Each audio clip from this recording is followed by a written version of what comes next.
You know, there is an essay I want to share with you tonight, written by Michael Hudson. It's you can read it over at Counterpunch website. And the very first sentence in this essay, it basically says that no one saw this kind of situation coming. Well, I beg to differ with Michael Hudson on that issue, even though he is or was an economic advisor to the Kucinich campaign. Some of us actually did see this coming a long time ago, but I rest my case since evidently Mr. Hudson has now finally seen it for what it is. So here are some excerpts from his essay.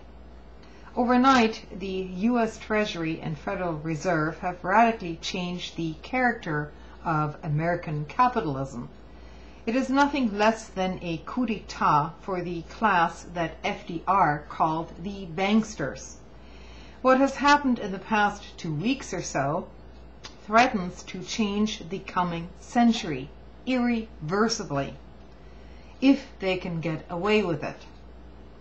This is the largest and most inequitable transfer of wealth since the land giveaways to the railroad barons during the Civil War era. The kleptocratic class, as he says, has taken over the economy to replace industrial capitalism. Franklin Roosevelt's term, banksters, says it all in a nutshell. The economy has been captured not by socialism, workers, or big government, nor by industrial monopolists, or even by the great banking families. Well, that point might be debatable, Mr. Hudson. But by a global financial elite, nevertheless. It is a Milton Friedman's dream come true. And you should look, all of you should look up Milton Friedman and his economic theories translated into realism in the 1970s in the country of Chile. It will take on quite another meaning, I can assure you.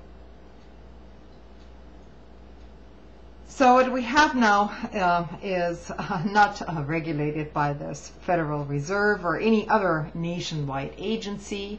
I mean, Federal Reserve are basically just a bunch of bankers, private bankers to begin with, and hence able to get the proverbial free lunch without any kind of government oversight. Government meaning the people, as far as I understand it. This is, I suppose, what's called self-regulation. This had to be orchestrated well in advance. It is necessary to buy politicians and give them a plausible cover story to explain to voters just why it is in the public interest to bail out the gamblers. Good rhetoric is needed to explain why the government should let them go into a casino and let them keep all their winnings while using public funds to make good on the losses. What happened during the last week took years of preparation, capped by a faux ideology crafted by public relation think tanks to be broadcast under emergency conditions to panic Congress and voters right before the presidential election. This seems to be our September surprise, although no one seems to notice. Under staged crisis conditions, President Bush and Treasury Secretary Paulson are now calling for the country to come together in a war on defaulting homeowners. This is said to be the only hope to rescue the system. The largest transformation of Americans' financial system since the Great Depression has been compressed into just a few weeks before the election. And it has just now doubled the national debt of America it has essentially doubled. Trillions of dollars are involved here. We must act now. We must act now to protect our nation's economic health from serious risk, intoned President Bush yesterday. What he meant was that the White House must do everything they can to rescue their buddies on Wall Street,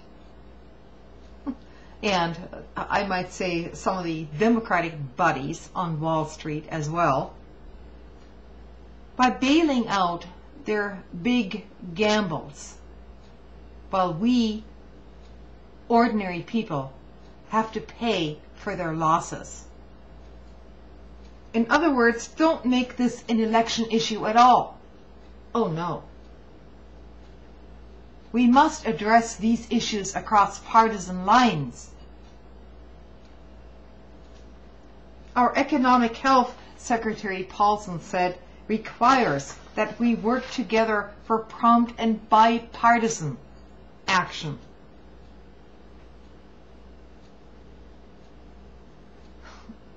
Much of the blame, of course, also goes towards the Clinton administration by leading the call to repeal the Glass-Steagall Act in 1999, which essentially let banks, commercial banks, merge with investment banks to begin with, which is completely idiotic to begin with. So there you go. So hardly by surprise now, this giveaway public money, our money, is being handled by the same group that warned the country so piously about these weapons of mass destruction coming from Iraq to rain down on us. Well, there are other weapons of mass destruction at hand, I believe. Remember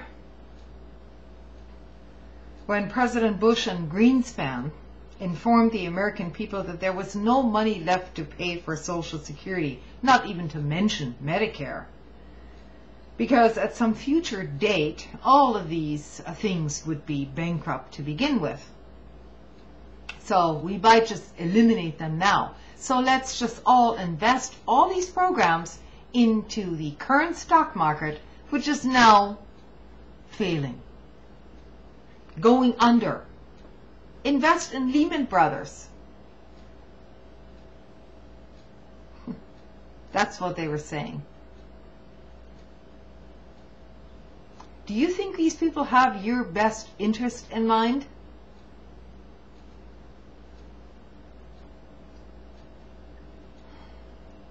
I don't know what else to say.